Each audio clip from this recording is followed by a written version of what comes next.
ભારતમાં 10.38 કરોડ બુઝુર્ગો છે. આપણા દેશની મહાન સંસ્કૃતિના ગાન ભલે આપણે ગાઈએ, પણ વડીલોની સાચવણ અને માન સન્માનમાં આપણે બીજા દેશો કરતા ઘણા પાછળ છીએ. આજે તમે જાણતા જ હશો કે 80% બુઢા મા બાપને જમવા માટે અલગ બેસાડાય છે. 20% મા બાપને સગવડતા હોય તોય ઘરવાળીના ડરથી અલગ રખાય છે. 90% પુત્રો કામેથી આવીને સાંજે બાળકોને ચૂમી ઉઠે છે, તો અમુક તો ઘરવાળી વર્ષોથી વિખૂટી પડી ગઈ હોય તેમ લબાડ વેડા કરી ભેટી પડે છે, પણ ઘરમાં બા બાપુજીને કેમ છો બા કહેતા નથી.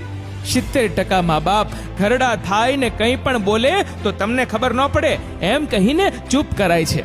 90% ઘરડા માતા પિતાને દીકરાઓ તેના પૈસા બાબતે પૂછતા નથી. ભીખની જેમ એમણે રૂપિયા માંગવા પડે છે.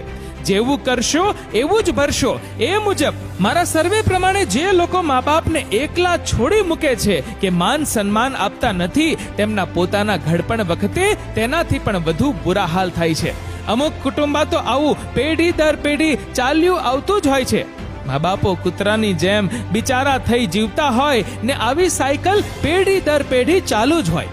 ખરેખર આવા કુટુંબોમાં સંસ્કાર, શિષ્ટતા અને કેળવણીમાં જ ખોટ હોય છે. સમજો, વિચારો યુવાનો, 60 વર્ષ પતિ પત્ની સાથે રહીને જ્યારે તેમાંથી એકાદ સ્વર્ગે સિધાવે ને ત્યારે તેની જિંદગીમાં એકલતા વ્યાપી જાય. ધીરે ધીરે બચપણના ભાઈ બહેનો ચાલ્યા જાય, ઓટા ચોરાના મિત્રો એક પછી એક ચાલ્યા જાય. 80-90 વર્ષે તો તેના તમામ સાથીદાર મિત્રો ચાલ્યા જાય. જેની સાથે જીવવું છે તે તમામ નવા.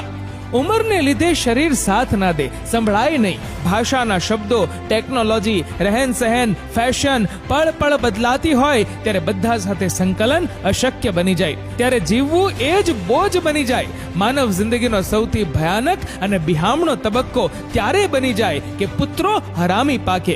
આવા સમયે પુત્રવધુઓએ પોતાના બાળપણને યાદ કરવું જોઈએ. જન્મથી જ આપણને ખાતા, ચાલતા, બોલતા અને આ દુનિયામાં આટાપાટા જેને ખંત અને મહેનતથી શીખવ્યા હોય તેને જ્યારે જરૂર પડે ત્યારે આટલા બધા હલકટ વેડા. વિચારો, માતા પિતાને તરછોડીને આ દુનિયામાં કોઈ જ સુખી નથી થયું, થવાનું નથી અને થવા પણ ના જોઈએ. કૂતરાના મોતે ના મરવું હોય અને ઘડપણમાં સુખેથી જીવવું હોય તો મા બાપની પોતાના ભૂલકા જેટલી જ કાળજી લો. કેમ છો બા, કેમ છો બાપુજી, આટલા શબ્દો જ તેમને ઘડપણ ભૂલાવી પરમ સુખ આપે છે. જ્યાં લખવું હોય ત્યાં લખી લો. માતા પિતા એ સૌથી મોટા ઈશ્વર છે, તેને ભરપૂર પ્રેમ કરો. કચરા જેવા મેસેજ બધાને બહુ મોકલ્યા. આ સાચું લાગ્યું હોય ને, હિંમત હોય તો આ ફોરવર્ડ કરો. સાર્થક કરી બતાવો જેથી કુદરત પણ આપણા જન્મ પર ગર્વ અનુભવે.